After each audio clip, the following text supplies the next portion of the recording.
We provide you the platform to turn your dreams into reality. Give wings to your aspirations with KR Mangalam University. नमस्कार, मैं हूं विकास चंद्र। सियासत में आप सबका स्वागत है। आज सियासत में बात करेंगे लोकसभा चुनाव 2029 की। जरूर आपके मन में अब ये सवाल उठ रहा होगा कि लोकसभा चुनाव 2029 तो अभी काफ़ी दूर है। अभी तो 2024 में लोकसभा के चुनाव हुए हैं, सरकार का गठन हुआ है, प्रधानमंत्री मोदी हैं और अभी चुनाव में बहुत वक्त है। लेकिन आज इस पर बात क्यों?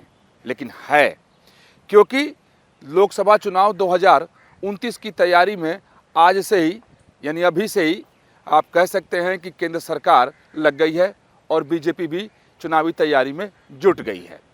तो यहाँ मैं आपको बता दूं और बार बार इस बात को मैं बताता हूँ कि बीजेपी इकलौती ऐसी पार्टी है कि चुनाव ख़त्म होते ही अगले चुनाव की तैयारी में जुट जाती है और बीजेपी का ये फॉर्मूला लोकसभा चुनाव 2029 के लिए भी दिखाई दे रहा है।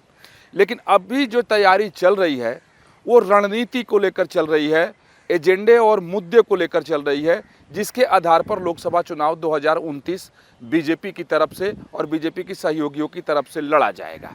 तो उन मुद्दों और एजेंडों पर बात करेंगे और आपको बताने की कोशिश करेंगे कि जितना मैं समझ पाया हूँ वो बात आप तक रखने की कोशिश करेंगे कि आखिर क्या है वो मुद्दा एजेंडा, आज से ही सरकार क्यों तैयारी में है। तो आपको मालूम है कि केंद्र सरकार ने जातीय जनगणना को हरी झंडी दिखा दी, उसकी तैयारी शुरू हो गई है और आने वाले कुछ दिनों में जातीय जनगणना को लेकर के अधिसूचना भी जारी हो जाएगी। उसके बाद 2026 के लास्ट से जनगणना शुरू हो जाएगी और 27 में तो पूरी तरीके से पूरे देश भर में होने लगेगा। तो जातीय जनगणना पर सरकार इसलिए सहमत हुई थी क्योंकि सरकार को और बीजेपी को ये मालूम था, सरकार का मेरा मतलब यहाँ मोदी सरकार से है, कि लोकसभा चुनाव 2029 में जातीय जनगणना एक बहुत बड़ा मुद्दा बनेगा, क्योंकि लोकसभा चुनाव 2024 में भी वो मुद्दा था और बीजेपी ये मानती है कि विपक्षी पार्टियों के द्वारा, खासतौर पे कांग्रेस के द्वारा, राहुल गांधी के द्वारा इस मुद्दे को बार बार उठाया जाता है, जिसका नुकसान भी उनको लोकसभा चुनाव में भी हुआ, उसके बाद जो विधानसभा चुनाव हुए उसमें भी नुकसान उठाना पड़ा था। तो इसलिए केंद्र सरकार ने उस मुद्दे को ख़त्म करने के लिए जातीय जनगणना पर अपनी मुहर लगा दी। अब वो होकर रहेगा, उसकी प्रक्रिया शुरू है। तो विपक्ष के एक मुद्दे और एजेंडे को मोदी सरकार ने ख़त्म किया, वो जातीय जनगणना। हालांकि अब इसमें दूसरी बातों को लेकर के विपक्ष ने फिर से घेरना शुरू कर दिया है और मुद्दा बनाना शुरू कर दिया है। लेकिन ये ज़रूर है कि सरकार की सहमति से जातीय जनगणना का जो मुद्दा विपक्ष बना रहा था और उसको ऐसा लग रहा था कि बहुत मजबूत उसके पास एक राजनीतिक हथियार है, तो वो हथियार अब कुंद हो गया, यानी कमज़ोर पड़ गया। अब जो महत्वपूर्ण मुद्दा है उसे मैं आपको बताने जा रहा हूँ, वो है आरक्षण का। और ये आरक्षण ओबीसी आरक्षण का मामला नहीं है, यह है देश की आधी आबादी को संतुष्ट करने वाला आरक्षण, जिस आरक्षण के कार्ड को खेलकर मोदी सरकार महिलाओं को अपने पक्ष में पहले ही कर लेना चाहती है या चुनाव के पहले कर लेना चाहती है, ताकि लोकसभा चुनाव 2024 आसानी से जीता जा सके। तो महिलाओं को 33% लोकसभा यानी संसद में आरक्षण, राज्य के विधानसभाओं में आरक्षण देने के लिए जो नारी शक्ति वंदन अधिनियम संसद के विशेष सत्र में पास हुआ था, जब संसद का नया भवन बनकर तैयार हुआ था, उसमें विशेष सत्र का आयोजन हुआ था, तो उसमें महिलाओं को संसद में, राज्य के विधानसभाओं में 33% आरक्षण देने के लिए नारी शक्ति वंदन अधिनियम पास हुआ था। और उसमें कई तरह की शर्तें लगाई गई थी कि जब परिसीमन हो जाएगा और जो संसद की सीटें हैं, खासतौर पर लोकसभा की सीटें या विधानसभा की सीटें बढ़ जाएंगी, तो उसमें 33% महिलाओं के लिए आरक्षण कर दिया जाएगा, यानी 33% सीट महिलाओं के लिए आरक्षित हो जाएगा। तब से लेकर इस पर तमाम तरह की राजनीति भी होती रही है और महिलाओं के समूह से, वर्ग से राजनीतिक तौर पर भी ये मांग आती रही है कि आखिर केंद्र सरकार इस पर कब पहलकदमी करेगी और महिलाओं को कब आरक्षण मिलेगा। तो इस कार्ड को भी खेलने की तैयारी केंद्र सरकार ने शुरू कर दी है।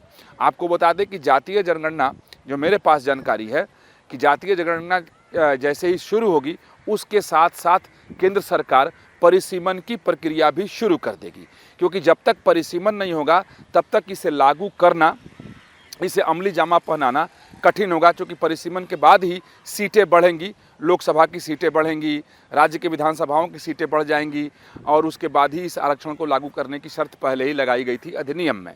तो जैसे ही जनगणना की शुरुआत हो जाएगी, तो केंद्र सरकार अब इस तैयारी में है कि जनगणना हो, उसका अंतिम आंकड़ा आए, तब परिसीमन हो। इसका इंतजार केंद्र सरकार बिल्कुल नहीं करेगी। और यहाँ मैं आपको ये भी बता दूं कि अगर जनगणना की शुरुआत 27 में शुरू हो जाएगी, तो अगर वो 29 तक नहीं खत्म होता है तो सरकार परिसीमन के लिए इसके अंतिम आंकड़े का इंतजार भी नहीं करेगी। इसमें मूल बात यही है, क्योंकि सरकार के कई वरिष्ठ मंत्रियों ने कहा है कि कोई ऐसा कानून नहीं है कि जब तक ये खत्म नहीं होगा जनगणना, नए आंकड़े नहीं आ जाएंगे, तब तक परिसीमन नहीं होगा। पुराने जो आंकड़े सरकार के पास हैं, जो पीछे जनगणना हुई थी, उसके आधार पर भी परिसीमन किया जा सकता है और इसी की तैयारी में सरकार है, ताकि लोकसभा चुनाव 2029 के पहले परिसीमन करा दो, यानी परिसीमन के साथ लोकसभा चुनाव 2029 कराओ और उसमें 33% देश की आधी आबादी के लिए सीट को आरक्षित कर दो, उनके लिए सुनिश्चित कर दो, ताकि आधी आबादी प्रसन्न, तो फिर केंद्र का रास्ता साफ हो जाएगा। यानी लोकसभा चुनाव 2029 में एक बार फिर से बीजेपी और मोदी को जीत मिलेगी और केंद्र में सरकार बनाना उनके लिए आसान हो जाएगा। तो इसकी तैयारी और इसकी हलचल भी केंद्र सरकार में दिखाई दे रही है। जो मुझ तक जानकारी पहुंची है या जो मुझे जानकारी मिली है, उसके मुताबिक आने वाले कुछ ही महीनों में परिसीमन को लेकर के सरकार बड़े कदम उठाने वाली है। उसमें से एक कदम ये है कि परिसीमन आयोग का गठन कैसे होगा, कब होगा, इसकी घोषणा सरकार कर सकती है। और जो जानकारी है कि 2026 में सरकार पूरे देश भर में परिसीमन के लिए परिसीमन आयोग की घोषणा कर देगी। फिर वो जो आयोग बनेगा वो परिसीमन की प्रक्रिया को शुरू कर देगा। यानी जितने भी स्टेक होल्डर्स हैं, राज्य हैं, उनका दौरा, फिर सर्वे, सबसे बातचीत है, उसके बाद फिर परिसीमन हो जाएगा। और उसके बाद जैसे ही परिसीमन हो जाएगा तो फिर महिलाओं के लिए 33% आरक्षण कर दिया जाएगा। जैसा मैंने पहले आपको बताया था कि जब ये नारी शक्ति वंदन अधिनियम पास हुआ था तो उस समय इसमें 2 शर्तें थीं कि एक जनगणना हो जाए और फिर परिसीमन हो जाए, तब इस आरक्षण को लागू किया जाएगा। लेकिन 2027 में अगर जनगणना शुरू होगी तो इस बात की संभावना मुझे कम दिखाई दे रही है कि 29 के लोकसभा चुनाव के पहले वो ख़त्म हो जाए और आंकड़े सामने आ जाए।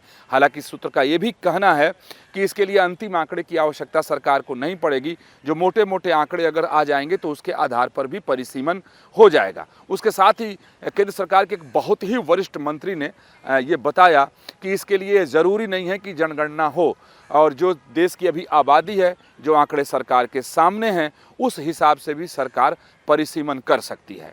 और पिछले कानून का यानी पुराने कानून का सहारा लेते हुए जो पहले से बन रहा है उसके आधार पर परिसीमन सरकार कर सकती है।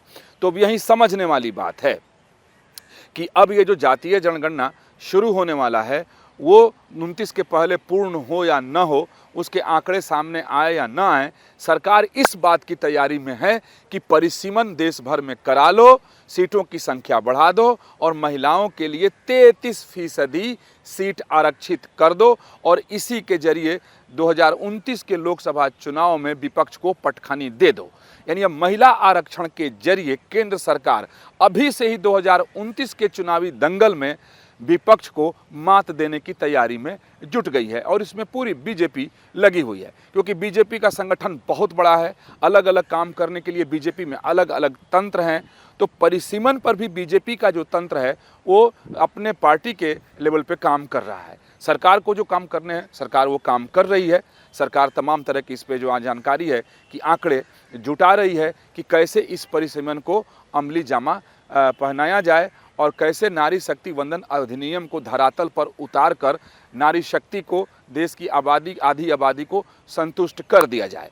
तो 2029 में भले अभी देर है, कई साल बचे हुए हैं, लेकिन आज से ही उसकी चुनावी रणनीति बनाने में केंद्र सरकार लगी हुई है और चुनावी एजेंडे को तय करने में लगी हुई है। और सरकार की पूरी कोशिश है कि जातीय जनगणना और महिला आरक्षण के मुद्दे पर ही वो चुनाव हो। और यही वजह है कि आज से ही नारी शक्ति वंदन अधिनियम को अमली जमा पहनाने के लिए कैसे परिसीमन हो, किस तरीके से उसे धरातल पर उतार दिया जाए, कौन कौन से उसमें कानूनी पचड़े आ सकते हैं, क्या कुछ लोग कोर्ट भी जा सकते हैं, यानी जितने भी इसके एंगल हैं सब पर सरकार ने विचार करना शुरू कर दिया है। जैसा मैंने पहले आपको बताया कि एक बहुत वरिष्ठ मंत्री ने कहा कि कोई ज़रूरी नहीं कि जातीय जनगणना हो जाए, यानी जनगणना हो जाए उसके बाद ही हो, सरकार पुराने आंकड़े के आधार पर ही काम करना शुरू कर दी है, यानी लोकसभा चुनाव 2029 के सबसे बड़े चुनावी मुद्दे को अभी से ही खड़ा करने में मोदी सरकार और बीजेपी जुट गई है, जो काफ़ी अपने आप में रोचक है। और वैसे एक तरीके से कहें कि इस देश की आधी आबादी यानी महिलाओं के लिए एक खुशखबरी भी है कि सरकार उन्हें 33% आरक्षण संसद में और राज्य की विधानसभाओं में देने की तैयारी में जुट गई है। तो चलिए, सियासत में इस मुद्दे पर इतना ही, फिर मिलेंगे और किसी और मुद्दे पर आपसे बात करेंगे। सहयोगी राकेश रावत के साथ विकास चंद्र, न्यूज नेशन, दिल्ली।